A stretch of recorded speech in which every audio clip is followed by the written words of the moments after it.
शिवपुर फुलवरिया 4 लेन के निर्माण में बुधवार को तेजी आई, जिसको लेकर कैंट, शिवपुर सारनाथ थाने के साथ सीओ कैंट व एसडीएम सदर की अगुवाई में जिलाधिकारी के आदेश से फुलवरिया क्रॉसिंग के पास डिफेंस संरचना पे बने मकानों का ध्वस्तीकरण करने पहुंचे।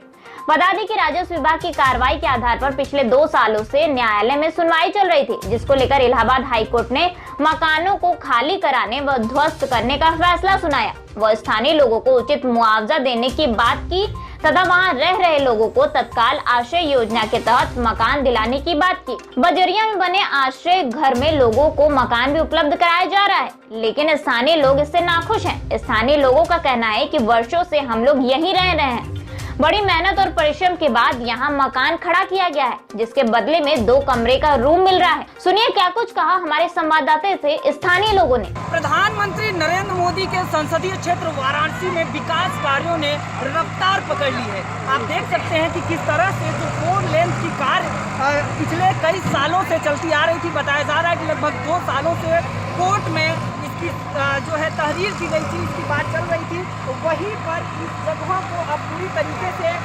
जिला प्रशासन और शासन के लोगों द्वारा खाली कराया जा रहा है। बताया जा रहा है कि यहाँ पर लगभग 55 ऐसे परिवार अपना गुजारा किया करते थे। आज उन परिवारों को प्रशासन की ओर से गाड़ियों का इंतजाम कराकर उनको ऐढ़े में स्थित एक आश्रय जो है, जहाँ पर आश्रय घर बनाया गया है, वहाँ पर शिफ्ट किया जा रहा है। और ऐसे तमाम लोग हैं जो यहाँ पर अपने परिवार के साथ रहा करते थे, लेकिन विकास कार्यों के बढ़ते क्रम में आज इस प्रक्रिया को चलाया जा रहा है। आप देख सकते हैं कि यहाँ पर प्रशासन की भारी संख्या में तैनाती भी की गई है और उसी के साथ साथ यहाँ पर 2 बुलडोजर लगाए गए हैं जो लोगों के घरों को ध्वस्त कर रही है। जो राजस्व सरकार की जो जमीन थी उसको उत्तर प्रदेश के राजस्व विभाग द्वारा ये कार्रवाई की जा रही है। 5 लड़के अभी शादी एक किए हैं, अभी 4 लड़के और 2 लड़के की शादी करना है। पढ़ा लिखा है कहाँ से है, कमाई धमाई है नहीं, नौकरी चौकरी है नहीं। इतने भारी हमारा मकान कैसे कैसे बनाए हैं, तब ये घर से घर कर दिए, ना पैसा दिए ना घर बनाए। इस वक्त हमको खाली करा रहे हैं तो हम कहाँ जाएं? ये बच्चा लेके हम कहाँ जाएं? कितने साल से रह रही हैं आप यहाँ पे? हम तो बहुत साल से रह रहे हैं। पुराना पीढ़ी बीत गया है, नया पीढ़ी चल रहा है। अच्छा, दूसरा वर्ष से कितने दिन पहले आपको ये जानकारी मिली थी कि आपको? हम लोग को जानकारी ये 2-3 साल से मिली है। तो ये तो नहीं था कि ये जाएगा, ये समस्या मिला कि आगे से निकलेगा, रोड निकलेगा।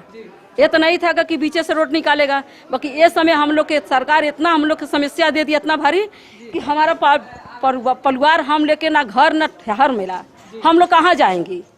शादी ब्याह न करे, कमाई धमाई नहीं है, रोजी रोटी हम लोग के छीन गया। ये लॉकडाउन में हम लोग कहाँ से खाएंगे, कहाँ से पढ़ाएंगे, कहाँ जाएंगे, कैसे बच्चे के जी आएंगे?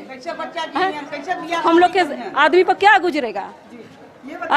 कितने सदस्यों का परिवार है आपके पास? हमारे 9 परिवार है, देख लीजिए। 9 परिवार का हमारा खर्चा कहाँ से आएगा? जब कमाएंगे नहीं तो खाएंगे कहाँ से? हर चीज बंद कर दी हम लोग का। इस चीज में हर चीज, राशन पताई से लेके सब चीज से हम लोग कहाँ से खाएंगे? कैसे कैसे खा रहे थे कमा करके, इस तरह वो भी हमारा छीन गया। प्रशासन से क्या आश्वासन मिला है? हम लोग को शासन नहीं मिला है कि हम लोग के मुआवजा हम लोग को बढ़ा के नहीं मिला है। हम लोग का मन दुखित कर दिया। बढ़ा के मिलता तो हम लोग खाली कर देते। हम लोग के मुआवजा सरकार हम लोग के जितना हम लगा के बनाए हैं हम लोग को उतना दे देता तो हम लोग खुशी मन से चले जाते।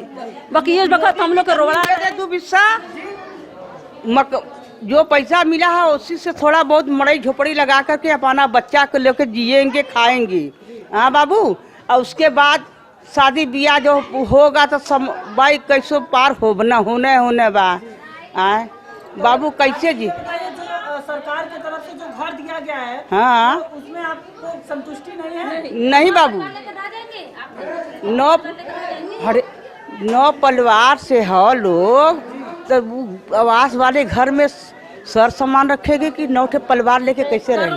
भैया 2 कमरा है बाबू। एक कमरा में सामान रखाई, एक कमरा में जवान बिटिया बेटवा लेके एडजस्ट हो सकला। पतो हो जाइए जी, पतो दमाद हो जाइए तो कहाँ जाइए? कितना परिवार रहता है आपके? हम लोग का 9 प्राणी वो है, 8 प्राणी हम लोग है। अच्छा, सब लोग एक ही मकान में रहते थे? नहीं, एक ही मतलब हमारा परिवार है।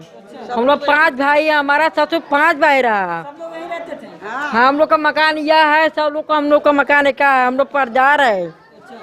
हम लोग का बुरका पुनिया कपूरी मलन कपूरी गईलन कपूरी पैदा भइलन, हमको ई ना पता कि 7 पीढ़ी हो गए। 7 पीढ़ी हो गए, हमको नहीं पता सर के भैया कि हम लोग का भविष्य में हम लोग कहीं घर से बेघर हो जाएगा। हम लोग गरीब आदमी ठेला का कमाई चलता है, लॉकडाउन में कमाई नहीं हो रहा है। जो लड़का होटल में जाता है उसका होटल भी बंद हो गया है, तो हम लोग कैसे खाएंगेगा। मतलब सरकार जो ये कर रही है, ये कह रही है सड़क बन रही है, स्मार्ट सिटी बन रहा है, सरकार कह रही है स्मार्ट बन रहा है, रोड बन जाएगा। तो बाबू स्मार्ट बन रहे हैं, रोड बन रहे हैं बेटा, तो कहीं आप ठेकान दे दीजिए बाबू कि ये बच्चों के लेके झोपड़ी मड़ई लेके एक हिस्सा दिया देतन, तो कहीं अपन मड़ई झोपड़ी लगा के बच्चन का पालन करतन, फिर धीरे धीरे बाबू करतन बाबू। मुआवजा दिया जा रहा है वो मुआवजा कितना दिया, इतनी भारी बिंडी 3 तल्ला का क्या होगा। आप 35 लाख मुआवजा दे रहे हैं बाबू, तो कहाँ जमीन लेंगे, मकान बनवाएंगे कि बेटी बेटा का पेट पालन करेंगे, क्या करेंगे बताइए आप लोग। बहुत कम है, मुआवजा बहुत कम है। हम लोग के मौजा ना, हम लोग का मौजा बहुत कम है। हम लोग का मौजा जो मुँह के मांगे थे नहीं मिला, जो मिल जाता तो हम लोग खुशी मन से चले जाते। जितना हम लोग को रुला रहे हैं उतने वो लोग को पड़ेगा, हम तो यही बताएंगे जितने हमारे बच्चे रोएंगे उतना ही पड़ेगा सबकर, सरकार को भी पड़ेगा, अधिकारी के भी पड़ेगा। हम लोग को रोआ आंस नहीं है, खून गिर रहा है। हम लोग कलब करके हम लोग घर बनाए हैं, कैसे कैसे बनाए हैं हम लोग। बाकी हम लोग के जितना कल्पना पड़ेगा सब पड़ेगा।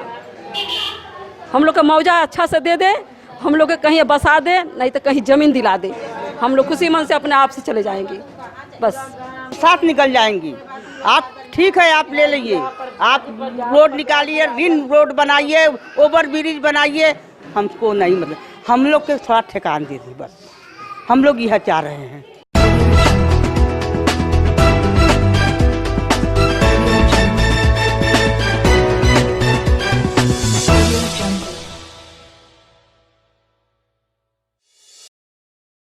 खबरों से जुड़े रहने के लिए रणमेरी न्यूज़ को सब्सक्राइब करें और बेल आइकन को प्रेस करें।